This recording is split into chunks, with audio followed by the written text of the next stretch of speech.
Hola, ¿qué tal? Bueno, buenas tardes a todas las personas que se van sumando a esta transmisión. Buenas tardes, Sabri, mi compañera del Programa Nacional de ESI. Muchas ¿Qué tal? Buenas gracias. tardes, Pau, ¿cómo estás? ¿Qué tal? Buenas Bien, tardes bien. a todos. Bueno, queremos darle la bienvenida a todos a esta segunda clase de ESI con las familias, este tramo de 3 clases. Eh, bueno, un poco la idea de esta clase es trabajar cuestiones relativas a diversidad en familias. ¿Querés, Sabri, hacer un preámbulo o retomar algo de la clase pasada? Una Eh, presentación. dale, me parece que está bueno, tal como nos cuenta Pau, este es un tramo que consta de 3 encuentros que son sincrónicos. Ya hicimos un primer encuentro en lo que es el trabajo, trabajar la ESI junto a las familias, donde hicimos un poco un recorrido por el entramado normativo, del cual es parte la ESI, donde hablamos también inicialmente respecto a lo que es el vínculo de la escuela con las familias. Y hoy nos acompaña acá Paulo Cane, quien abrió el encuentro, para trabajar la diversidad de familias.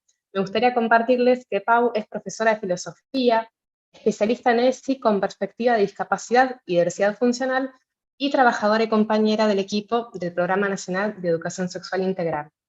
También me gustaría comentarles que nos acompañan desde el Infod, el equipo técnico, les agradecemos mucho por acompañarnos en este trayecto. En esta oportunidad nos acompaña Malena, así que muchas gracias por estar allí dándonos soporte para este trayecto. Y también recordarles que en la plataforma van a contar con todos los recursos y material que vamos a trabajar en este tramo y que va a haber un tercer encuentro donde vamos a trabajar también más concretamente las herramientas para el trabajo de estos temas que estamos tratando. Muchas gracias. Te paso la pelota, Pau. Muchas gracias, Sabri. Bueno, muchas gracias a todos por ir sumándose al chat de YouTube. Recuerden que vamos a estar en esta segunda clase hasta las 19:30 horas. Vamos a estar hablando sobre diversidad de familias hoy, de manera que está bueno que podamos pensar las dificultades que cotidianamente tenemos cuando pensamos el vínculo entre la educación sexual integral y las familias, o incluso en términos más amplios, entre la escuela y las familias, para poder verla desde una perspectiva más amplia. Cuando hablamos de diversidad, siempre aparecen algunas resistencias, algunos miedos, algunas ideas o creencias que a veces nos hacen pensar que en relación a la diversidad necesitamos una preparación extra o que necesitamos algún tipo de formación específica para poder pensar cuestiones relativas a la diversidad en general.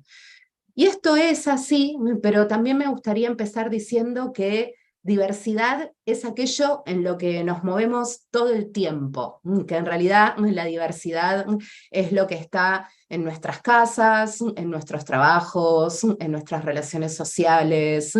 Diversidad es lo que nos acompaña continuamente a lo largo de nuestras vidas y a lo largo del día, y que por ende está bueno pensar o arrancar esta clase sobre diversidad de familias entendiendo la diversidad como algo que atraviesa, existe en nuestra vida cotidiana y que no es algo otro. No hablamos, cuando hablamos de diversidad, no hablamos de un conjunto específico de poblaciones o grupos específicos, sino que cuando hablamos de diversidad en la ESI, hablamos de la diversidad en términos de la condición humana de la diversidad, ¿no? Lo diverso en términos de condición humana.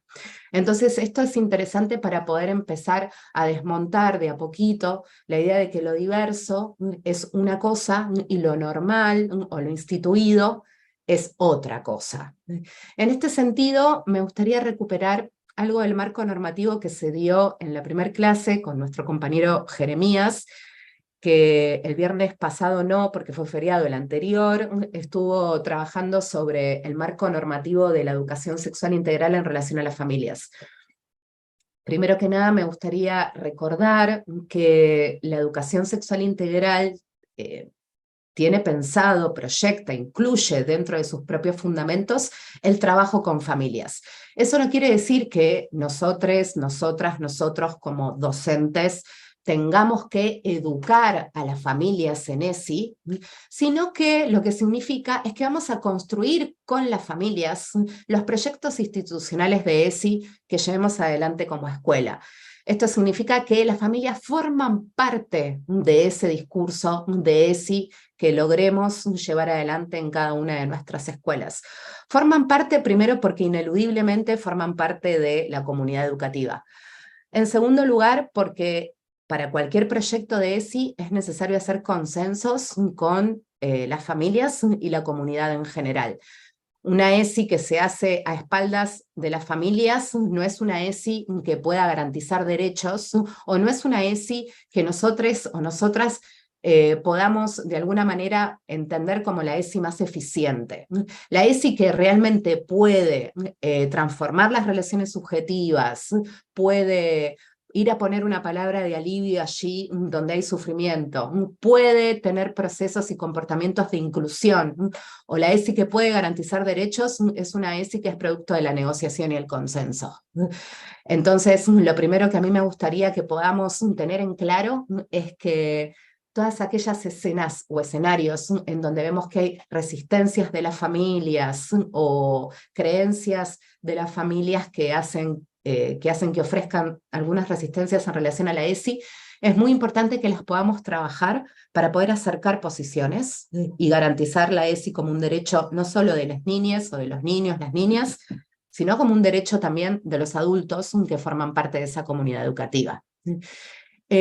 Cuando la vez pasada Jeremías hablaba del marco normativo y nombró algunos materiales, me gustaría también destacar, antes de empezar con nuestro propio marco normativo de nuestra clase, que el Programa Nacional de ESI tiene muchos materiales para trabajar con las familias, videos, materiales teóricos, materiales conceptuales, materiales didácticos. Centralmente me gustaría que tengamos en claro, ya lo nombramos muchas veces en la primera clase y esto se va a volver a retomar en la tercera, pero tenemos una revista nueva de familias que salió hace muy poquito, que es un material muy valioso para poder trabajar no solo en la escuela con ese material, sino en estas instancias de construcción de consensos con las familias acerca de qué es la ESI, de qué habla la ESI, qué temas podemos, qué temas debemos trabajar en ESI según los niveles educativos.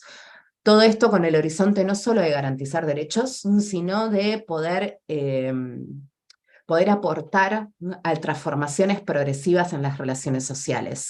La educación sexual integral tiene como horizonte un mundo más equitativo y más igualitario en lo que respecta a las relaciones entre los géneros, pero en general en lo que respecta a todas las relaciones sociales. Entonces no tenemos que abandonar este horizonte ético que la ESI tiene, porque es el horizonte que de alguna manera fundamenta o justifica este horizonte más normativo que es el de la garantía de derechos.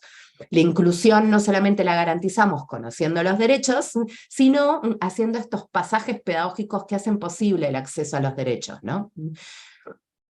Bueno, me gustaría empezar compartiendo un material, es un PowerPoint que hicimos para hoy.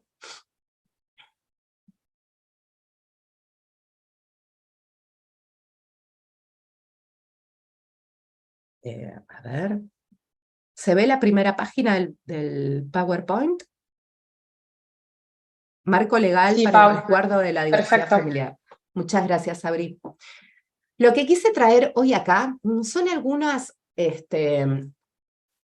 líneas de algunas normativas que tienen que ver con ciudadanías específicas. Por ejemplo, los principios de Yogyakarta son principios regulatorios, es una normativa internacional que está dirigida a pensar los derechos relacionados a la familia que tienen aquellos grupos con, digamos, con algunas cuestiones específicas en relación al género y la diversidad. Los principios de Yogyakarta implican las familias LGTB, las familias intersexuales, las familias que tienen ciudadanías específicas en relación al género y el sexo.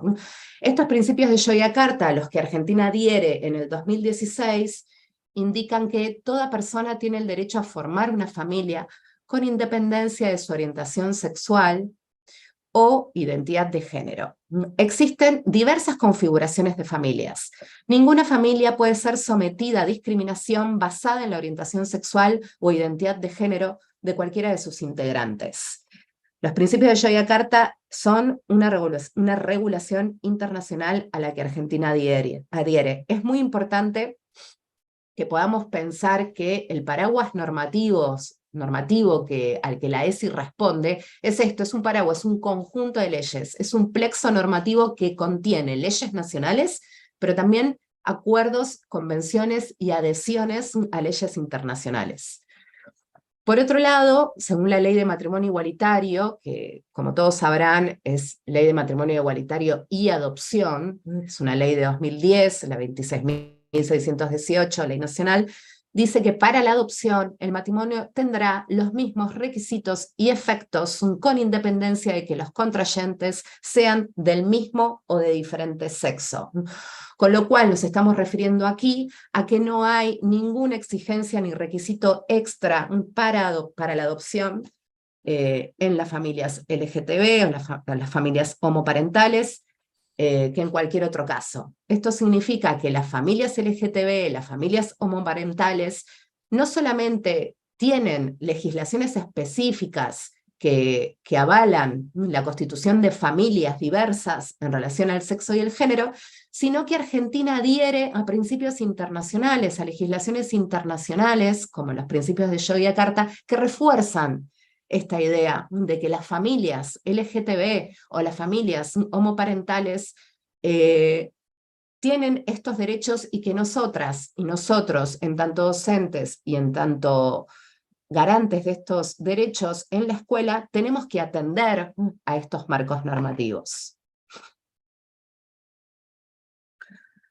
Por otro lado, por ejemplo, traje este extracto del Convenio 169 de la OIT sobre pueblos indígenas y tribales, que es un extracto de una ley a la que Argentina adhiere en 1989, es un convenio, que dice, reconociendo en particular el derecho de las familias y comunidades indígenas a seguir compartiendo la responsabilidad por la crianza, la formación, la educación y el bienestar de sus hijos en observancia de los derechos del niño. Traigo un pequeño texto de este convenio internacional porque me interesa también pensar otros tipos de familias diversas más allá de las cuestiones relativas al sexo y el género, porque cuando la ESI habla de diversidad no habla solamente de sexo y género, sino que habla de diversidad en un sentido amplio, en el sentido más amplio que podamos imaginar. Esto incluye, por ejemplo, familias compuestas por personas de pueblos originarios, mixtas o familias híbridas, que tienen también un marco normativo específico que avala que en la escuela deban ser respetadas e incluidas las familias de pueblos indígenas con todo el acervo cultural que esto implica y la necesidad entonces que tenemos como profesores, como docentes, de articular esa diversidad en el aula, no solo haciendo ESI, sino en general.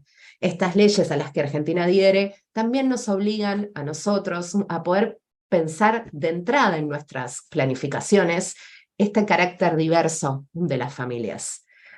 La última convención que traigo es la Convención Internacional de los Derechos de las Personas con Discapacidad, que es una convención de 2005 a la que Argentina adhiere inmediatamente, que dice, mientras una persona tenga la capacidad de ahijar a alguien, protegerlo y tomar las decisiones que sean positivas para su bienestar, sea con apoyo o sin él, ésta se encuentra en condiciones de tener hijos, hijas, y nadie debe decidir por encima de su voluntad, en igualdad de condiciones con el resto de las personas. Traigo este extracto de la Convención Internacional de los Derechos de las Personas con Discapacidad para sumar otra arista u otro elemento más a esta idea de diversidad que vamos a ir construyendo en la clase de hoy, que es una idea de diversidad compleja, porque por un lado vamos a pensar, voy a dejar de compartir para que me vean mejor. Por un lado, vamos a dejar de pensar que la diversidad es lo otro de la normalidad, sino que vamos a tratar de pensar de entrada que todas las familias son diversas. Esto quiere decir que cualquier constitución familiar, cualquier configuración familiar es diversa en relación y en comparación a todo el resto de las configuraciones familiares, y que además hay un conjunto de normas que hacen a ciudadanías específicas. Este conjunto de normas que hacen a ciudadanías específicas avalan y justifican la existencia específica de determinadas familias, con determinados derechos adquiridos. Esto quiere decir que hay un elemento más teórico y un elemento más normativo. En términos normativos, todas las familias, cualquier constitución familiar tiene el derecho a ser incluida en la escuela como una familia con la cual hay que también construir ese consenso necesario para hacer la ESI, pero además, en términos teóricos, es bueno que todos sepamos, que todas sepamos, que hay legislaciones específicas, y que esas legislaciones específicas no se hicieron por nada, sino que se hicieron porque había derechos vulnerados de estas familias. No hay legislaciones específicas para las personas con discapacidad porque tengan derechos diferentes, sino que son los mismos derechos que las personas que no tienen discapacidad. El problema es que al ser sistemáticamente vulnerados esos derechos, fue necesario hacer un conjunto específico de derechos, que lo que hacen es reforzar aquellos derechos humanos que esta población ya tiene. Lo mismo va a pasar con pueblos originarios o con familias LGTB. No es que antes no tuvieran los mismos derechos, pero al ser derechos vulnerados, se crearon normas específicas para reforzar el carácter universal de los derechos humanos en relación a la constitución de las familias. Y esto es interesante porque muchas veces no nos damos cuenta o creemos o circulan discursos que tienen que ver con por qué tienen tantos derechos determinadas poblaciones. Y en realidad la historia de nuestras sociedades tiene más que ver con la historia de la vulneración de determinado acceso a derechos que con tener muchos derechos. Entonces es muy importante saber que lo que llamamos ciudadanías específicas, es decir, aquellos derechos que son específicos para determinadas poblaciones, fue necesario que se dieran así porque esos derechos ya estaban consagrados, pero eran vulnerados. Entonces es muy interesante en términos pedagógicos poder trabajar esto también con los pibes, ¿no?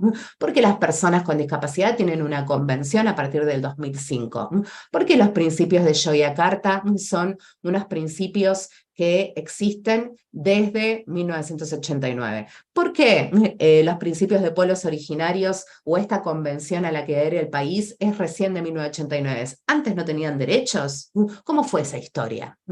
Si nosotros queremos trabajar entre los propios adultos, es decir, docentes con familias o entre colegas docentes, pero también si lo queremos trabajar con nuestros estudiantes, esta historia de los derechos es muy rica para poder dar cuenta de que lo que buscamos en la inclusión es esta mirada crítica de la historia, porque es muy difícil pensar la inclusión sin pensar una mirada crítica de la historia.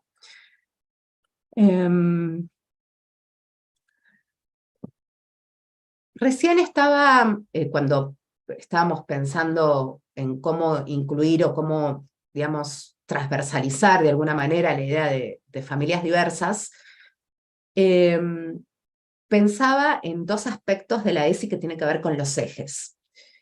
Hay dos ejes de la ESI que van a ser bien interesantes para pensar las configuraciones de las familias diversas o pensar las configuraciones familiares ya desde un punto de vista diverso.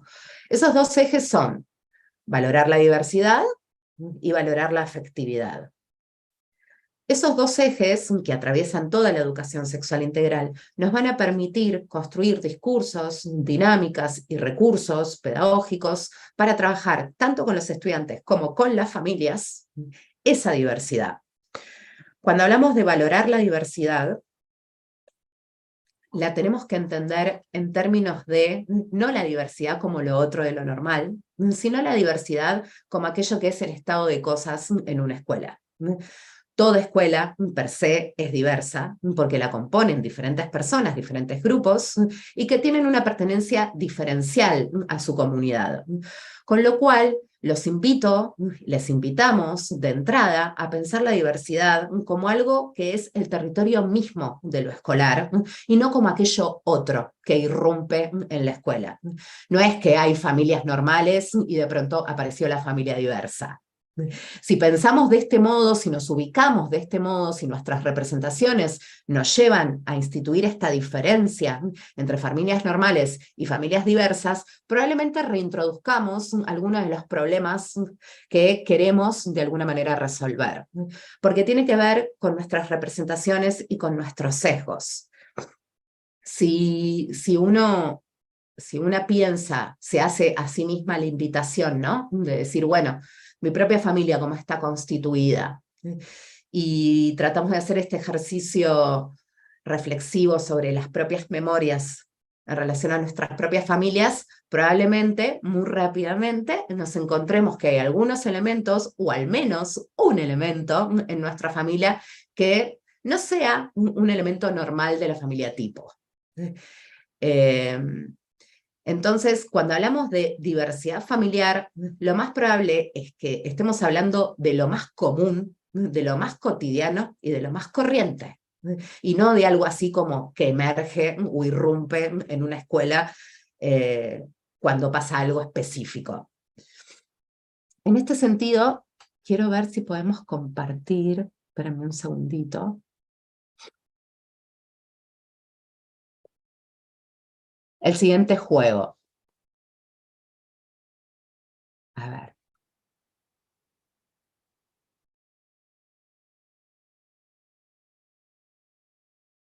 Miren, a ver si lo pueden ver. Si yo pongo la palabra familias,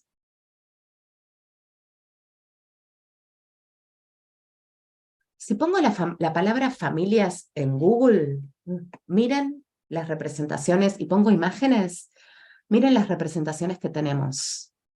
Obsérvenlas. ¿Qué ven ustedes en estas representaciones? Pau, mientras les Sí, damos unos segundos para que puedan mirar la presentación, porque tenemos un poquito de demora entre el entorno de transmisión y nuestro canal, me gustaría contarte algunos de los comentarios que nos están llegando del chat. Hay personas conectadas de distintos lugares del país que nos están acompañando, que estamos mirando ahora este juego que estás proponiendo, qué pasa cuando ponemos familias en el buscador. Entre ellas, Bárbara nos comenta, qué bueno que Paula diga, sin sesgo, lo que sería normal y diverso, ya que muchas personas se paran desde lo normal. Y me parece interesante este énfasis que nos trae Bárbara. sí, Bien, totalmente. ¿Qué más? Ahora voy a retomar lo de Bárbara, pero si hay otra cosa, contame, Sabri. bien, ahí están empezando a llegar los primeros comentarios. Les pedimos que por favor escriban en el chat, así podemos compartir sus impresiones. Nos están diciendo que se ve un modelo hegemónico de familia, dice María. Bien, les vamos a dar unos minutitos más si quieren. ¿Qué más estamos viendo en esta presentación? Dice Daniela también, familias hegemónicas, entre comillas dice ideales. Gracias, Daniela. ¿Alguien más que quiera compartir, comentar?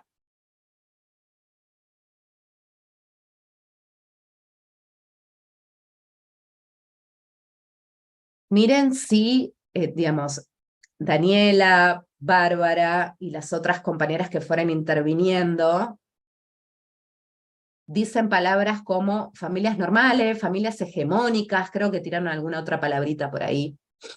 Acá nos comenta también Bárbara, dice, la mayoría de las familias son familias heterosexuales. Ajá, excelente. La mayoría, Dice pero digamos Rosana, el 98% más o menos. Sí, ¿qué dice Roxana? la amplia mayoría. Rosana dice, entrecomillado también, familias normales. Dice María, concepto hegemónico del patriarcado. Dice Sofía, La que veíamos en la escuela hace muchos años cuando iba a la escuela. Dice Julieta, sí, la familia tradicional, la familia tipo, claro, familias hegemónicas.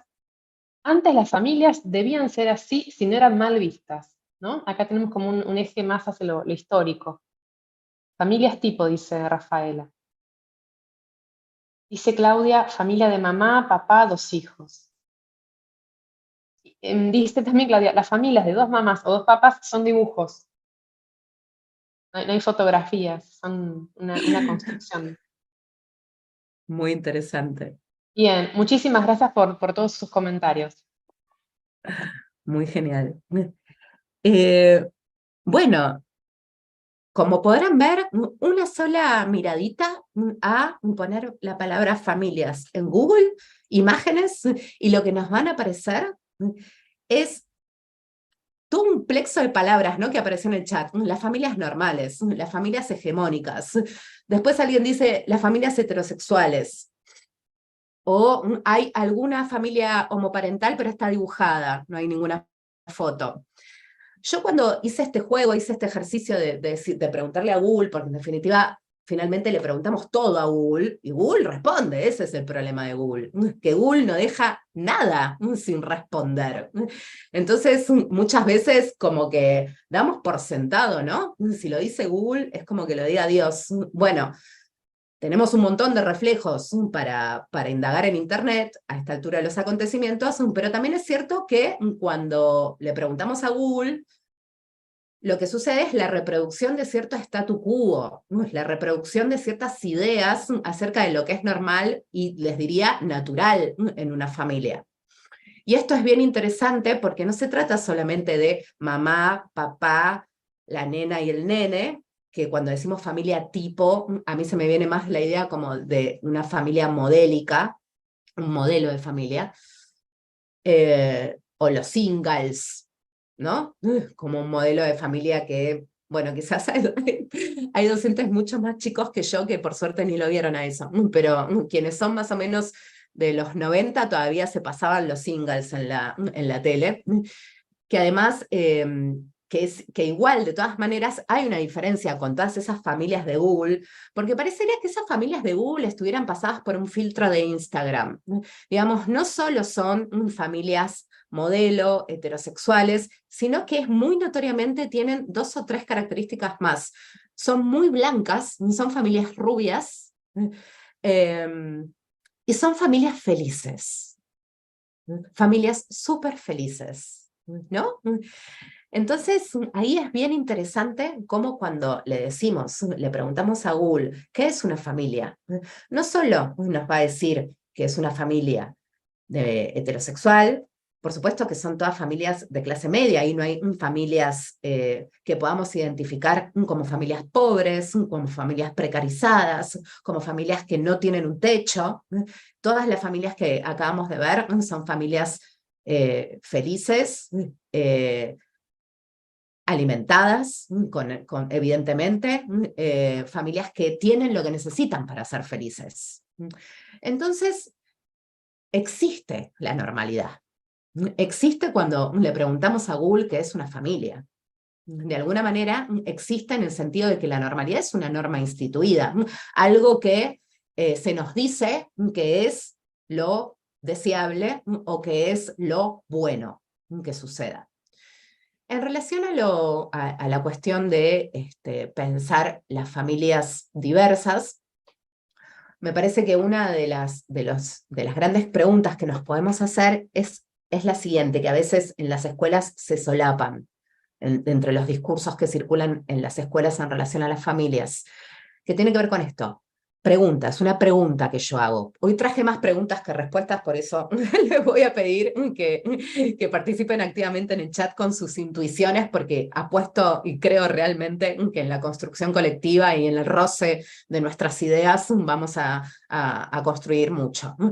Pero es una pregunta que yo me hago cuando hablamos sobre familias en las escuelas, si creemos que la familia normal, aunque sepamos que la idea de normalidad es una construcción histórica, es la que funciona mejor, ¿no?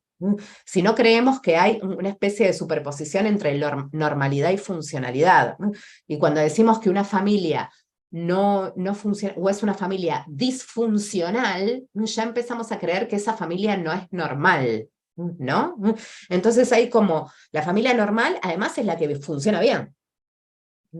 O sea que vamos de algún modo agregando elementos, atributos que esta idea de normalidad debería tener y que se aleja cada vez más de las escuelas reales, de las familias reales y de las comunidades reales con las que trabajamos todos los días. En relación a esto de las familias felices y de la cuestión del sufrimiento y de la cuestión de las violencias, cómo irrumpen el sufrimiento y las violencias que pueden vivirse en una familia adentro de la escuela, es muy común que circulen discursos adentro de la escuela en relación a esta familia es disfuncional o en esta familia no funcionan justamente los roles familiares como deberían funcionar, y cuando decimos como deberían funcionar, ahí vuelve a operar la familia normal como modelo o idea a la cual deberían tender todas las familias. Entonces es como que poco a poco nos vamos acercando a tratar de trabajar los propios sesgos y las propias ideas y representaciones que los docentes tenemos en relación a las familias y que las familias traen en relación a las escuelas también.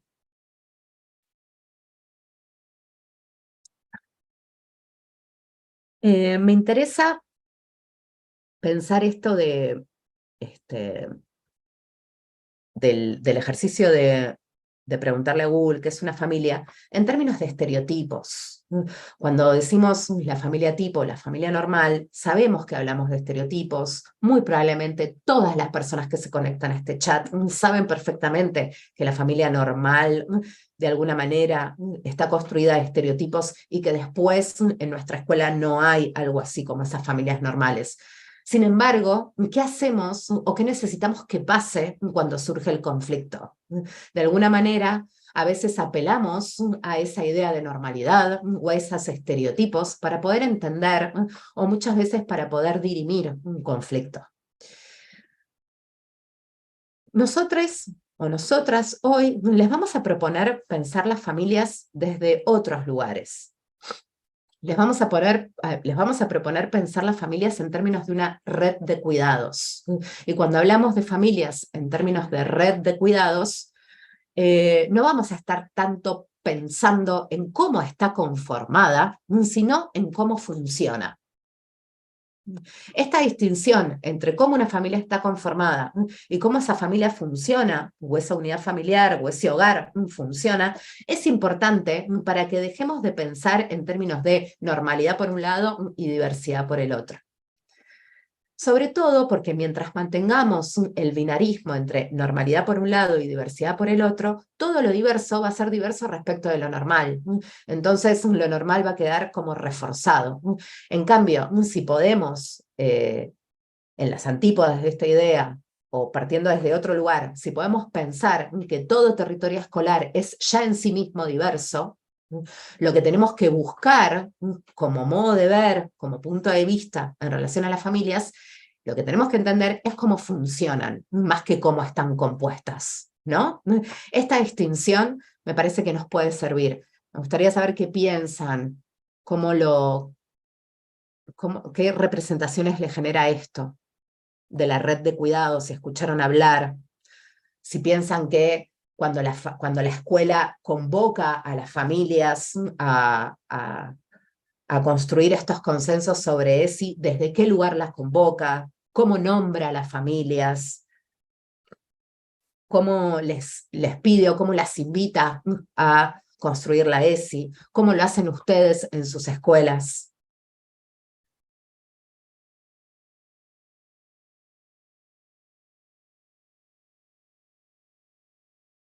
Les voy a compartir, un segundito. Bien, estamos esperando unos segunditos a que llegue la transmisión desde la plataforma al canal en YouTube, desde donde se retransmite. Nos están llegando los primeros comentarios. Dice Natalia, bueno, que adhiere a la idea de que familias equivale a red de cuidados. Dice Lorena, desde la contención, el cuidado y el respeto, entendiendo bueno, que esto tiene que ver con cómo se convoca a las familias. Les seguimos leyendo, si nos quieren ir comentando, nos consulta Pau, cómo desde las escuelas les parece que se convoca a las familias y también cómo las convocan ustedes como docentes en su práctica cotidiana. Les proponemos que nos escriban en el chat y vamos a ir compartiendo sus comentarios. Dice Bárbara, la comunicación es familias, adultos a cargo. Familias y Bien. adultos a cargo. ¿Hay algún comentario más, Sabri? Por el momento no, pero si les parece, como tenemos un poquito de delay, hacemos lo siguiente. A medida que ustedes vayan comentando, seguimos compartiendo. Y si querés, Pau, continúas. Dice Perfecto. Beatriz, se convoca a través de talleres. Se convoca a través de talleres. Me interesa que pensemos también un poquito en todo lo que es esa cadena de comunicación a las familias. Primero por esto que decíamos antes, de que en realidad nosotros como docentes no tenemos que enseñarle ESI a las familias, porque el derecho a recibir la ESI es de los pibes, de nuestros pibes. Lo que sí hacemos con las familias es construir consensos.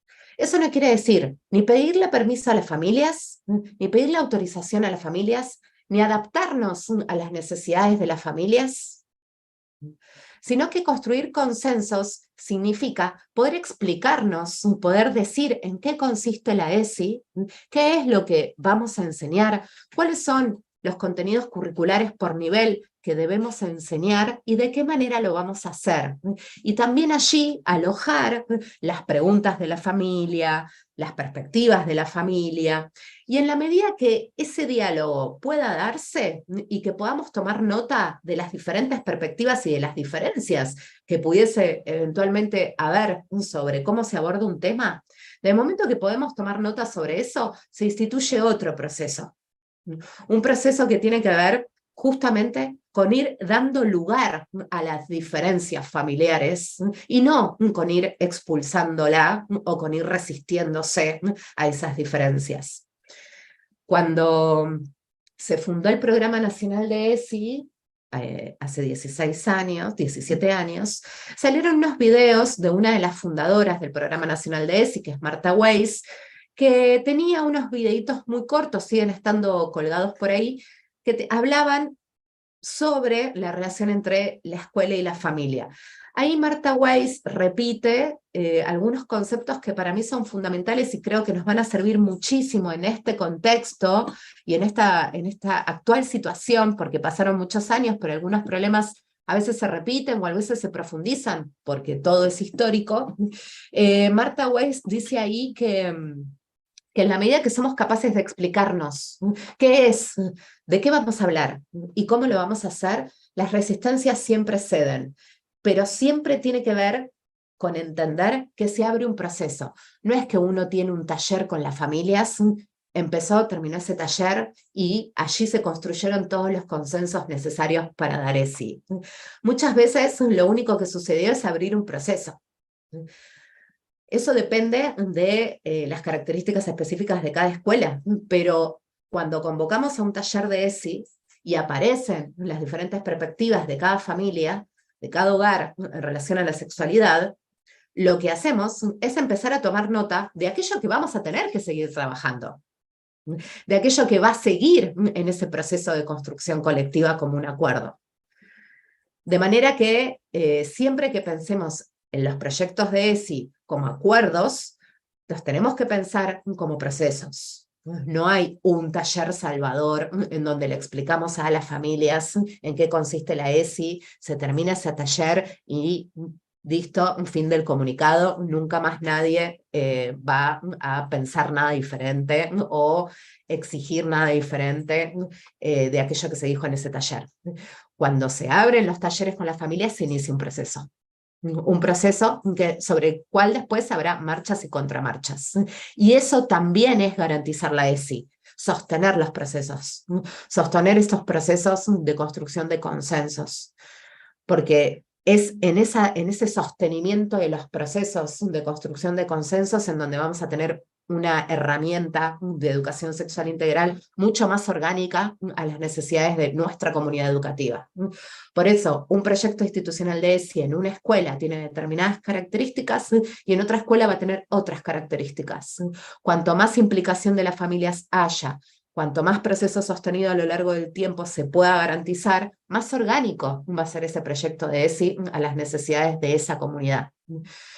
En este sentido no hay recetas, lo que hay son criterios, perspectivas. Y uno de estos criterios es tener en claro esto. Nosotros no pedimos autorización, no pedimos permiso, no nos adaptamos a las necesidades de las familias, sino que creamos instancias de construcción colectiva de consensos y sostenemos esos procesos a lo largo del tiempo. Estas herramientas nos permiten justamente evitar o conjurar resistencias que muchas veces tienen que ver con la desinformación o con mitos y prejuicios y que no tienen que ver necesariamente con diferencias radicales respecto de los contenidos de la ESI, sino que muchas veces tienen que ver con la desinformación, la ignorancia o mitos y creencias que por supuesto no nos alcanza un taller para desmontarlas. Por eso hablo de la necesidad de construirlo a largo plazo. Wow. Me gustaría compartirte uno de los comentarios que llegaron en relación a las preguntas que hacías inicialmente respecto de cómo los docentes convocan a las familias. Dice Natalia, se convoca un referente afectivo por niño o niña. Dice Rafaela, bueno, hablan de estrategias vinculadas a talleres, por ejemplo, en el caso de Rafaela son talleres sobre el cuidado y la necesidad emocional.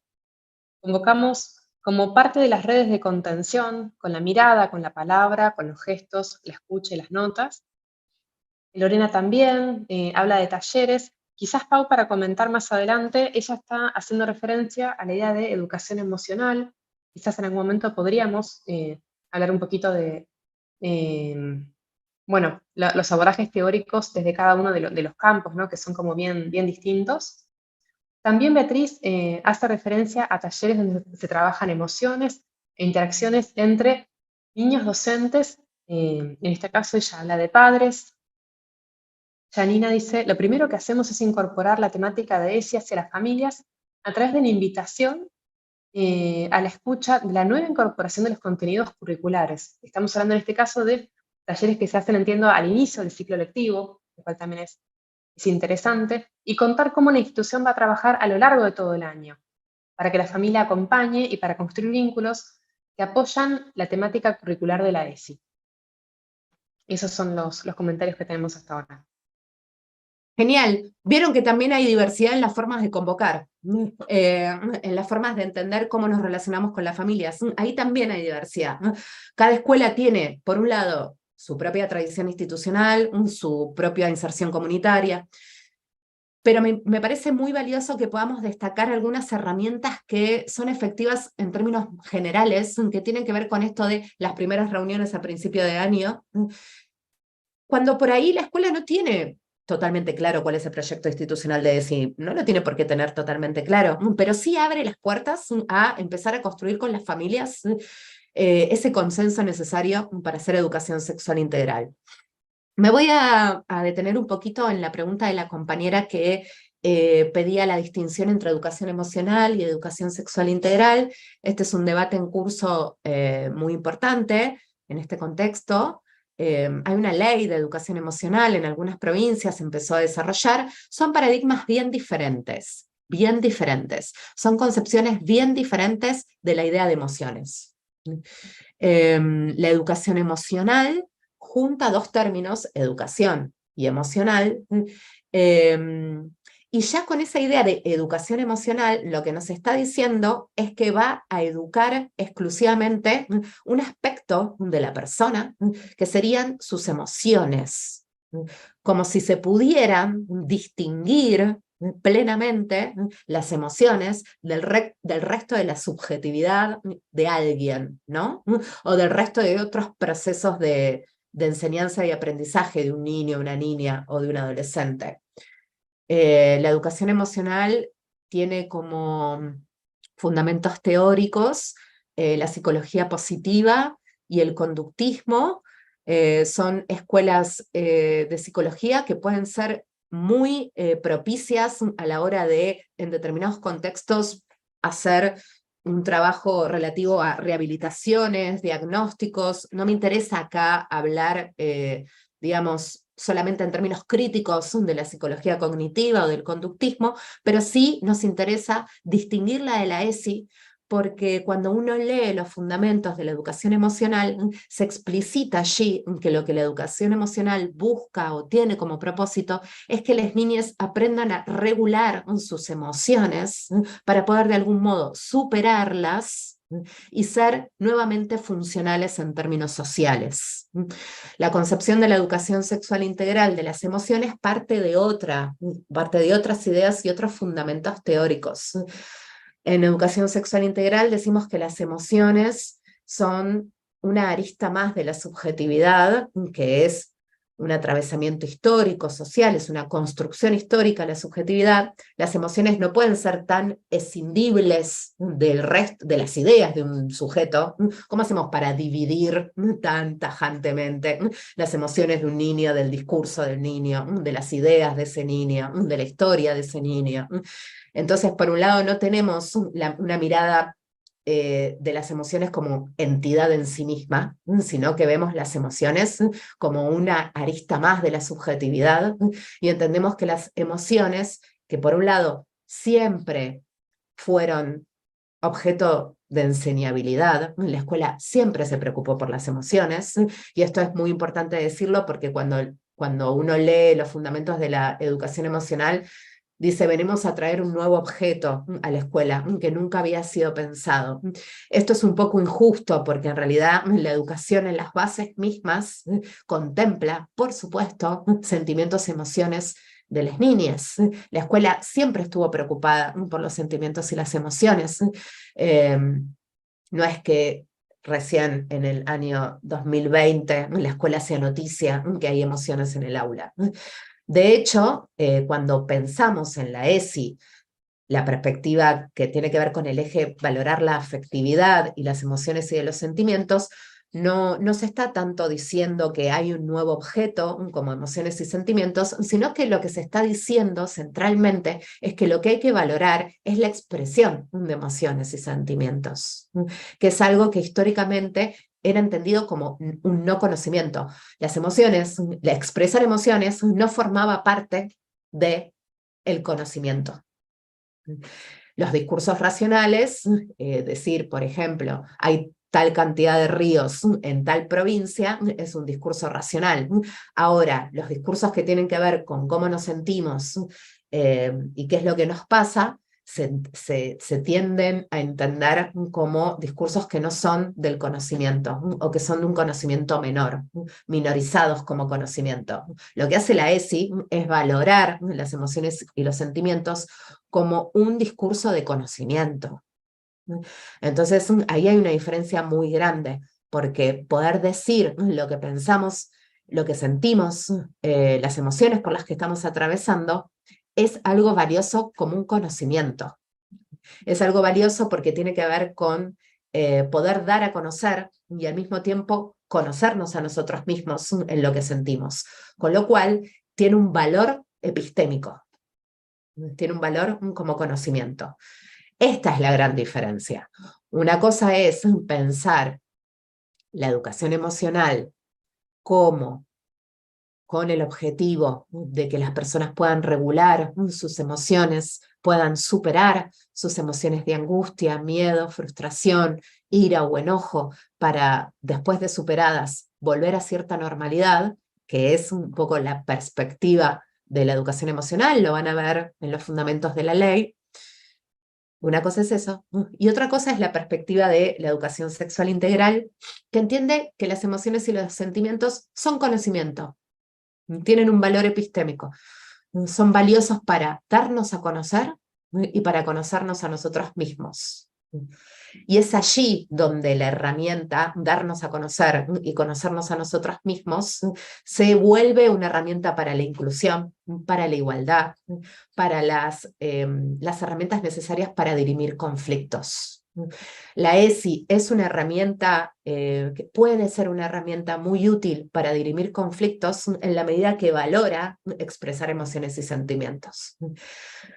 En este sentido, cuando hablamos de las familias, muchas veces sabemos, hace ya décadas, que la relación entre las familias y la escuela es una relación compleja, es una relación crítica, muchas veces es una relación muy conflictiva.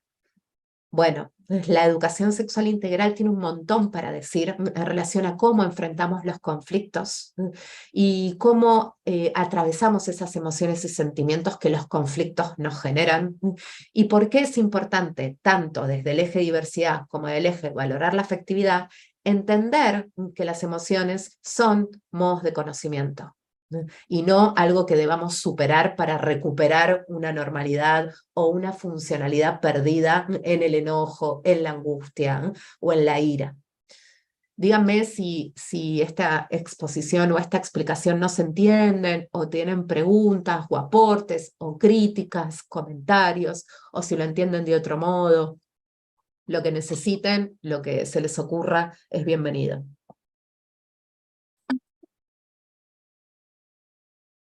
Gracias, Pau. Mientras van llegando los comentarios en relación a esto que nos traes para pensar ahora, te cuento además algunos de los comentarios que nos habían llegado antes, que hacen referencia también a las estrategias que la escuela se da para convocar a las familias y reflexionar qué pasa cuando se convoca a las familias solo una vez al año. Donde Alejandra dice que esto no es suficiente y que hay que abordar el tema como un proceso a lo largo de todo el ciclo. Me parece también interesante para reflexionar las estrategias que nos damos desde las escuelas. Sí, totalmente. Por supuesto que las escuelas tienen un montón de cosas para hacer, ¿no? Partamos de la base de que las escuelas tienen un montón de cosas para hacer y que tenemos perfectamente claro que muchas veces hay que hacer entrar en un organigrama repleto de cosas, reuniones con las familias. Bueno, la cuestión es cómo hacemos más orgánico ese organigrama. Más orgánico en el sentido de más asociado y relacionado con las necesidades reales de una comunidad y no en función de una formalidad. La escuela muchas veces está atrapada en exigencias formales. Esas exigencias formales, administrativas, burocráticas, muchas veces retrasan otros procesos o invalidan o obstaculizan otros procesos que son mucho más importantes como comunidad educativa. Por eso son muy importantes las decisiones que toman las direcciones escolares en estos sentidos, ¿no? En cuáles son las jerarquías que se instituyen en relación a a cuáles son esas instancias que son realmente importantes en lo que hace a la inserción comunitaria de la escuela. Cuando pensamos la ESI en relación a las familias, probablemente digo, bueno, si nos juntamos una sola vez con las familias, lo que va a pasar es que les contamos un poco qué vamos a hacer, y si no desmontamos la idea de que vamos a trabajar conjuntamente, lo que puede quedar en las cabezas de las familias y en las cabezas de los docentes, si nos juntamos una sola vez y nada más, es que o les contamos qué vamos a hacer para que ellos sepan y no se enojen, o que de alguna manera les contamos lo que vamos a hacer, pero es una forma de pedirles permiso para que se queden tranquilos de lo que vamos a hacer, o digamos, quedaron debidamente notificados. Es como si fuera un gesto así, ¿no? Yo convoco a las familias en marzo, les cuento qué vamos a hacer, unas jornadas de ESI, o que nuestro proyecto de ESI a lo largo del año va a trabajar tal y tal tema, y bueno, y usted quedó debidamente notificado. Entonces, en realidad las familias no están convocadas a construir un consenso sobre cuál va a ser el discurso de sexualidad en nuestra escuela. No están siendo convocadas a eso, sino que están siendo notificadas. Cuando las familias son solamente notificadas, obviamente pueden entender algunas familias que no se les está dando el lugar que corresponde para incidir en ese consenso o para incidir en ese proyecto de sí. Y que allí se multiplican ciertas confusiones acerca de los lugares que corresponden a escuela y a familia. Nosotros no educamos a las familias en ESI. No les enseñamos nosotros a las familias educación sexual integral, sino que construimos los consensos para que los que reciben educación sexual integral sean los pibes. En este sentido, también hay mucho que hacer en relación a ¿para qué las convocamos? ¿No? La pregunta al ¿para qué?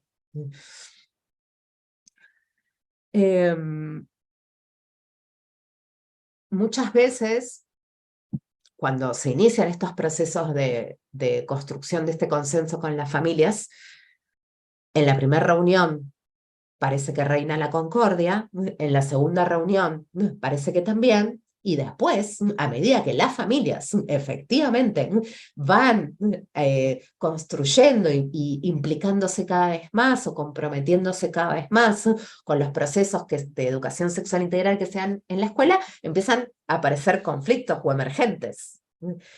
Y esto tiene que ver con que todo proceso implica un seguimiento, unas estrategias, unos criterios que tienen que quedar del lado de la escuela. Es la escuela la que debe brindar y enmarcar y encuadrar esas reuniones con las familias. Para poder distinguir bien qué es la educación sexual integral, cuáles son los contenidos que se deben brindar, y para poder dar cuenta de que las reuniones con las familias no son negociaciones de sentido. No es que con las familias vamos a negociar si hablamos o no de menstruación, sino que vamos a construir, en todo caso, si hay muchas diferencias, vamos a tratar de construir un discurso que implique esas diferencias y que cumpla con la ley, que es nuestra obligación, que implique las diferencias y que cumpla con la ley. Manejar estas tensiones implica sacarse de encima, por un lado, o poner en crisis más bien, por un lado, ciertos acostumbramientos formales de cómo se relaciona la escuela con la familia, y por otro lado, todos estos sesgos relativos a familias normales, familias funcionales, familias felices, que vemos en Google. Me interesaba retomar también un poquito acá, esto se sigue viendo en nivel inicial. Por ejemplo, reunión de padres de familias, reunión de padres, aviso a mamis y papis. Los esperamos el día tal, a tal hora, a realizar la reunión de padres, no falte las señas. Los invitamos a nuestra reunión de padres, a la primera reunión de padres, las familias. Pau, danos unos segunditos que todavía nos está transmitiendo la imagen. Sí, Porque cómo si no. estás leyendo, ahí te aviso cuando sale por YouTube.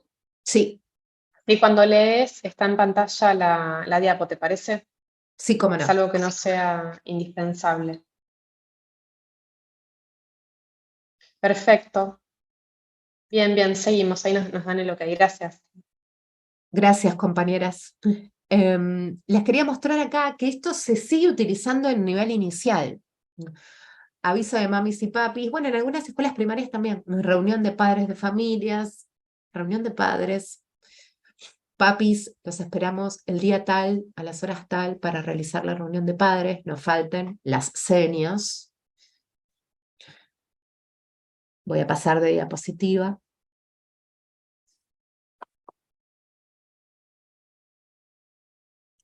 Estas son tarjetas que se siguen utilizando, obviamente quizás no sean las más comunes, pero se siguen utilizando.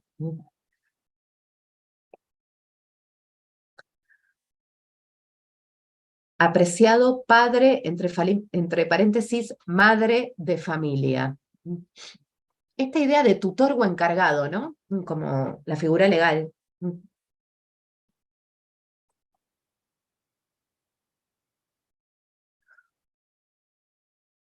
¿Cómo trabaja las familias el Día del Padre y el Día de la Madre, ¿no? ¿A través de qué representaciones?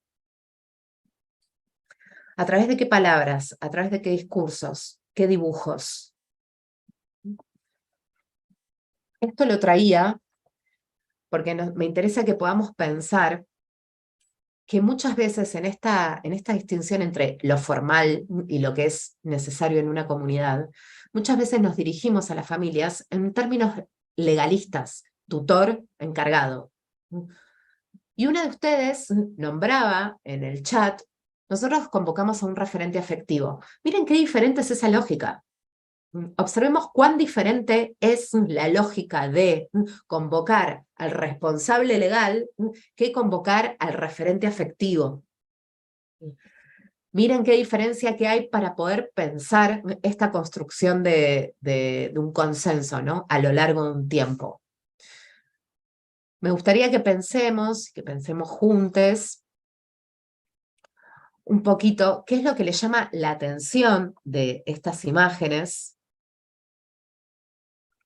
y qué es lo que cambiarían de ellas. Si tienen que convocar a las familias como grupo de otras maneras que no sean acudiendo a la idea de mamá y papá, ¿cómo las podríamos convocar?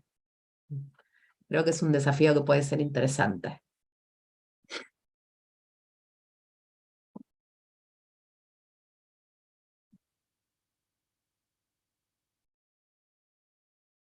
Teniendo en cuenta también un poquito todo esto que venimos planteando, ¿no? Que la idea de familia normal es una idea abstracta, que concretamente en todas nuestras comunidades educativas lo que hay es diversidad. Que nos encontremos probablemente con un montón de familias que no se adecúan o que no encarnan esa norma de mamá, papá, 2 hijos, auto, vacaciones, felicidad. ¿Cómo podemos Ahí nos llegan los pensar? primeros comentarios.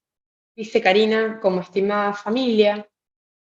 Dice Bárbara, las convocamos como familias también. Sofía coincide, querida familia. Si alguien más quiere compartir. Estimada familia, dice Daniela. Dice Josefina, yo siempre me dirijo como familias. Bien. Esta idea de familias, cuando nosotros pensamos y convocamos en términos de las familias, está bueno que podamos en nuestra cabeza tener como una especie de significante vacío, ¿no? Como si no estuviera lleno eso que tenemos en la cabeza que se llama familias. Muchas veces nos encontramos en la escuela que circulan de alguna manera mitos, creencias acerca de cómo funcionan las familias, y las familias también tienen mitos, creencias, prejuicios acerca de cómo funcionan las escuelas.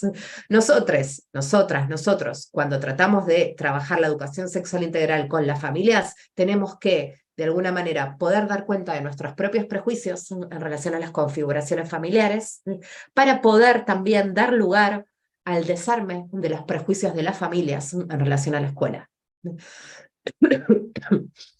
La ESI es un fantástico espacio para la construcción de la confianza, que es ese valor, esa virtud social y ética que justamente es tan difícil de construir en nuestro contexto y que es tan valiosa, no solamente para hacer ESI, sino que es una herramienta. La construcción de confianza es una herramienta ineludible para la resolución de conflictos.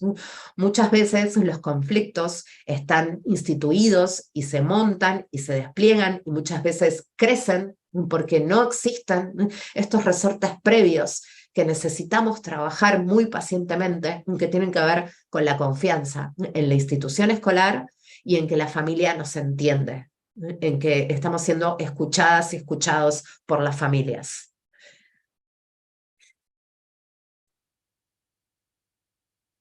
Me gustaría que viéramos un video, el de Conectados, Sabri, si lo podemos pasar. Es un video Claro, Pau. de ¿Querés que una... compartamos un último comentario antes de pasar al Sí, video? Que me sí, por pareció favor. interesante respecto a lo que comentabas recién.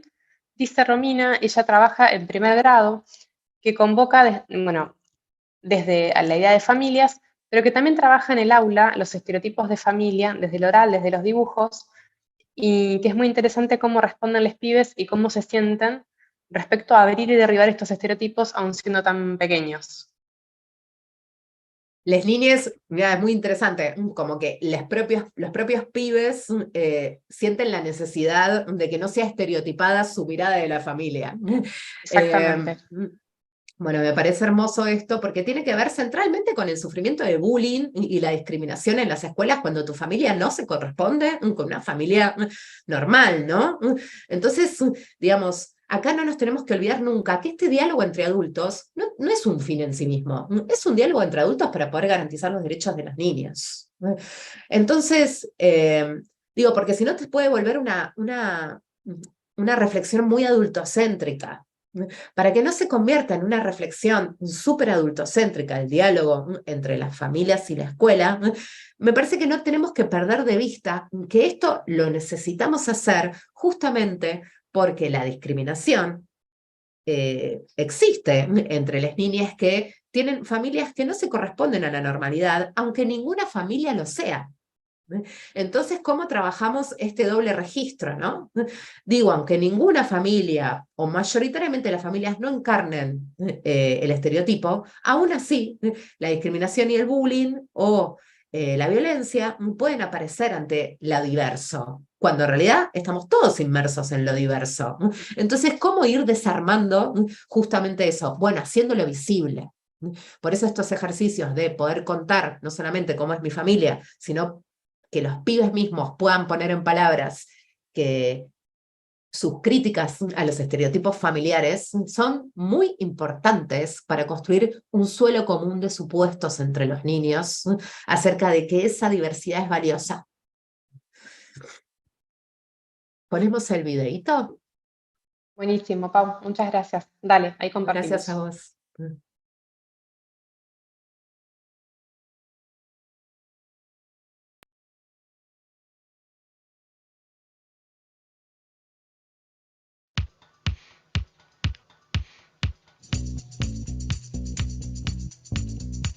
Cuando se habla de familia, en general se piensa en un grupo de personas relacionadas por algún lazo de sangre o por algún vínculo determinado. Pero, ¿qué es una familia? ¿Y por qué se habla de familia normal? ¿Cuándo algo es normal o no lo es? Nada es en esencia normal o natural. Siempre estamos interpretando desde algún lugar. Gracias. Porque ustedes me discriminan a mí, porque tengo moco. ¿Quién dice que es más normal una familia con 2 abuelos a una que tiene un padre viudo? O una familia con muchos hijos a una que tiene un hijo solo. ¿Quién dice que es más normal una familia con padre, madre, 2 hijos a una que no tiene hijos y está conformada por 2 mujeres? Existen múltiples posturas, no verdades únicas. Y si no hay lazos de sangre, pero sí hay amor, ¿quién puede decir que eso no es una familia? Disculpe, señora, ¿puedo mojar el pan? El amor desborda todos los límites, por eso cada familia es diferente. Este tuco no es normal, es celestial.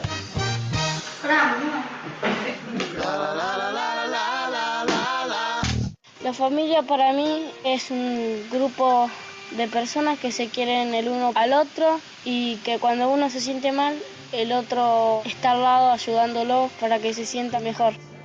Esta es mi familia. Yo soy Gastón, tengo 13 años y cumplo el rol de hermano mayor. Tengo a mi hermanita Victoria, de 10 años, a mi hermanito Agustín, de 7, y a mi mamá, de no sé cuánto. Reina de la casa soy yo. ¡No! ¡Ay, mami! Escuchame, me están preguntando la verdad. ¿Quién es la reina de la casa? Yo. Gastón, de los 3 hijos, es el más dulce, es el más apegado a mí, es el más compañero. Es el que, bueno, los golpes de la vida, o sea, lo hicieron crecer y madurar. Mi mamá se llama Noelia. Yo estoy con ella desde los 3 años.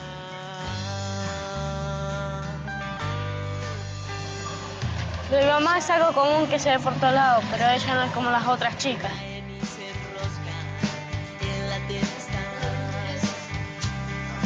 Ella es un calorcito que llega despacito. Porque es mi mamá y la entiendo y siempre la voy a apoyar, pero mis compañeros no entienden lo que es ella. Para ellos es una burla y para mí no, porque es mi mamá. La remera. Un hijo de una chica travesti transexual, o sea, no es igual que todos los chicos. Es un chico que va por la vida simulando no ver la burla, simulando no ver la discriminación. Fue la decisión de ella, no mía, ni de sus padres. Ella decidió ser, ella de chiquitita se sentía una mujer y era un hombre. Entonces los padres le dieron el permiso de que ella se haga mujer y ahí está. O sea, siempre le enseñamos a pelear por sus ideales y a respetar al que tiene enfrente más allá de las diferencias. Entonces, ser mamá de Gastón es ser una mamá especial y es tener un hijo especial. Las 3 mejores cosas que me han pasado en mi familia fueron ir de vacaciones con toda mi familia. Mi mamá se llama Victoria, tiene 7 años. Que lo encontraron a mi hermano y que mi mamá esté sana. Una hermana sincera, carácter más o menos. Y Susana Jiménez, y queríamos saber a qué... ¿Qué me estás haciendo? ¡Me estás matando! ¡No tengo 50 años! Ella como vos está en las buenas y en las malas. Te acompaña a todos lados. ¿Te puedo hacer una pregunta? Ay, la que quieras. ¿Vos no querés a tu hermano? ¿Querés que sea sincero? Sí. Sí, pero no. Mi hermano se llama Agustín, tiene 7 años. Y es de carácter bravo. 3 buenas. Que mi mamá me ame por siempre, que nunca me abandone. Cuando él tiene sus días de enojado, es que te pelea. La segunda es cuando yo estoy mal, mi mamá me cura, me hace mejor. Cuando se levanta de buen humor, es compañero, está al lado tuyo, juega, hace todo. Que cuando yo me pierdo en la costa, ella nunca me va a dejar, me va a buscar hasta que me encuentre. La familia es para mí lo más importante que tengo en la vida. ¿Por qué? Porque ellos cuando yo estaba necesitado, ellos me dieron un hogar, un techo y un plato de comida. Para mí la familia es estar unidos, siempre cenamos juntos, estamos juntos. Es estar juntos, la familia es estar juntos y si no, bueno. Es como dice ella y mi mamá. La familia es cuando está reunida. Esta es mi familia conmigo. ¿Listo? ¿Usted puede ir a jugar? Sí, claro. Que sepan que se puede ser feliz. Y que nosotros, en nuestra familia, tratamos de serlo todos los días. Final. Dale, cerrar.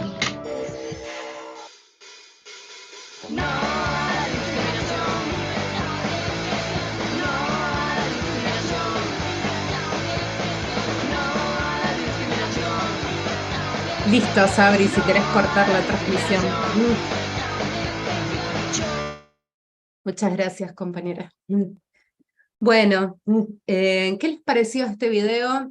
La idea es un poco compartir acerca justamente de lo que dicen los niños, la niña, en relación a cómo atravesar esa diversidad en la escuela con otros adultos, con sus pares, y en qué medida pensar esta diversidad. Me parece importante que podamos, de alguna manera, bajar algunas ideas de qué significa la diversidad cuando pensamos en estos ejemplos, ¿no?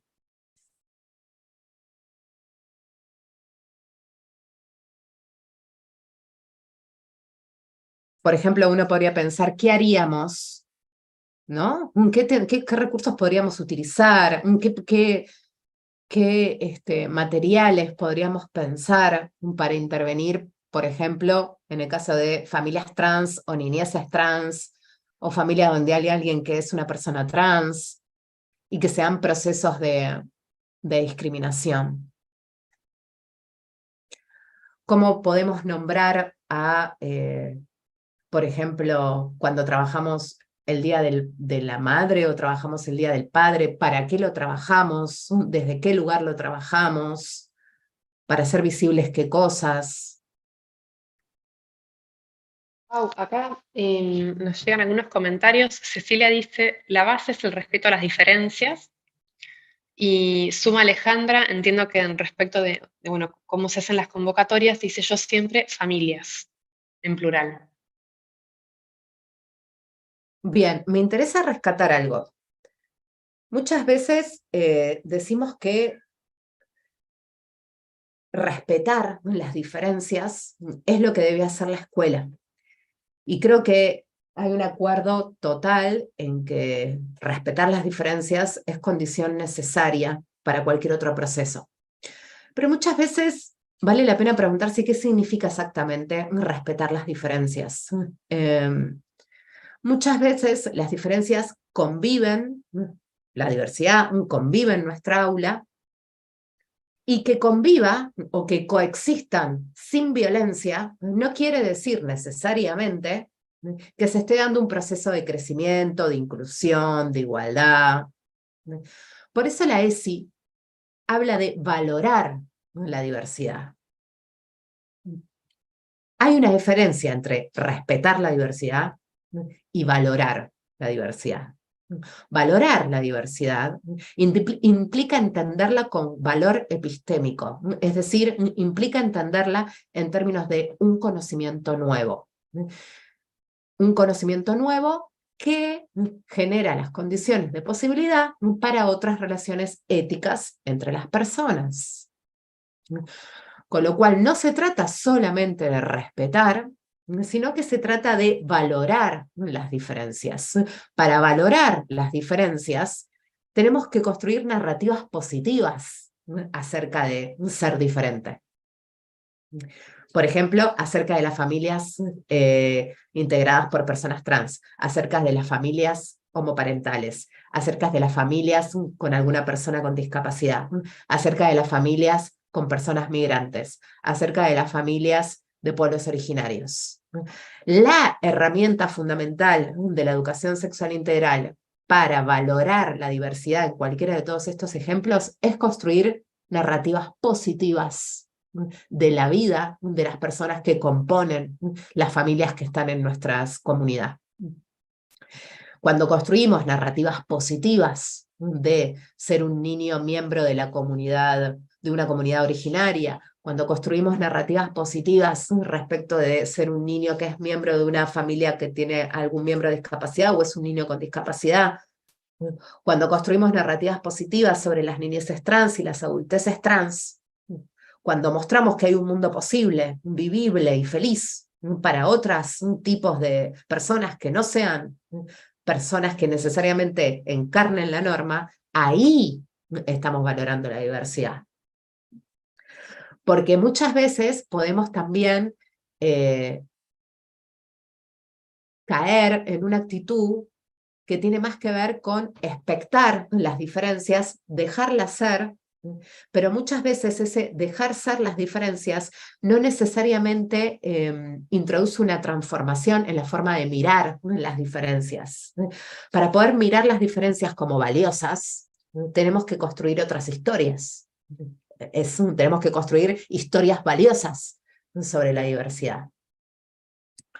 En este sentido, me parece que es interesante poder tener un momento de reflexión acerca de mitos y prejuicios que circulan en las escuelas sobre las familias y que circulan en las familias sobre las escuelas. 1000 veces hemos escuchado, qué sé yo, las familias no vienen a las escuelas, o las familias envías las tareas y las familias no las hacen, o las mamás no ayudan con las tareas, o los chicos están solos y miran el celular todo el día, o los chicos repiten en la escuela la violencia de la casa, o no podemos comunicarnos y entendemos que el problema es que son de otra cultura, o expresiones como vienen a comer a la escuela y tenemos que estar ocupándonos de temas que no son de la enseñanza, o expresiones como con las familias que hay ahora, ¿qué les podés pedir a los chicos? Escuchamos esto, ¿no? Escuchamos estas ideas en las escuelas. Y por supuesto que del lado de las familias va a haber un montón de prejuicios, mitos y resistencias que también constituyen sesgos. Pero hoy nos toca hablar de nosotros, de nuestros propios sesgos, y de cómo, sin querer muchas veces, reproducimos la idea de que las familias no están en todo lo que deberían estar, o que las familias no se implican en todo lo que se deberían implicar, y muchas veces nos cuesta mucho pensar cuáles son los relatos que hacemos para construir ese lazo. ¿Cuáles son las diversidades que visibilizamos y a partir de las cuales armamos narrativas que hagan posible relacionarme también con las familias? Cuando pensamos en las escuelas cómo circulan palabras en relación a las familias, también muchas veces lo que sucede es que las familias quedan como un bloque, ¿no? Todas las familias son, dos puntos, una serie de atributos. Cuanto menos conocemos a las familias, más mitos hay. La única manera de desarmar los propios mitos, prejuicios, sesgos y abstracciones sobre las familias es acercarnos. Lo que reduce la austranienia y el extrañamiento es el acercamiento, es vernos más de cerca y más seguido.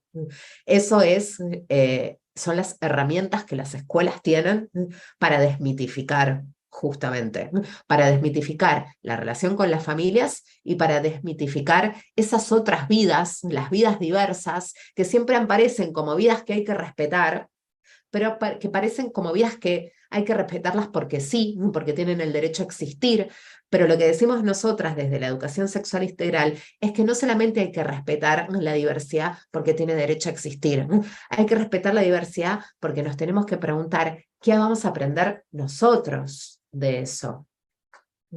¿Qué vamos a hacer nosotros capaces de aprender de eso?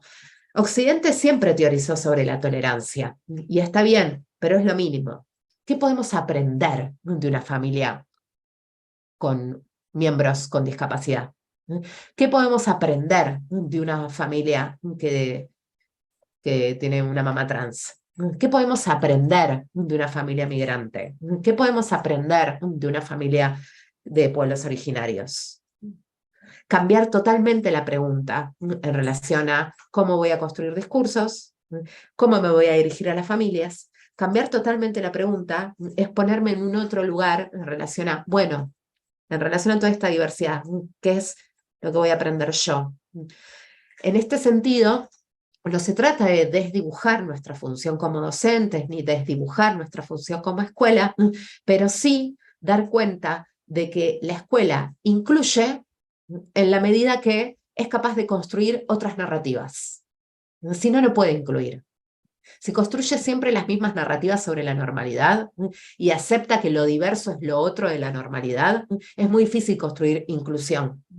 La inclusión se construye, primero, dando cuenta de que solo hay diversidad en cualquier comunidad, y en segundo lugar, construyendo narrativas positivas sobre la diversidad, dando cuenta de que es valioso encontrarme en la diversidad. No sé si hay preguntas porque ya estamos cerrando.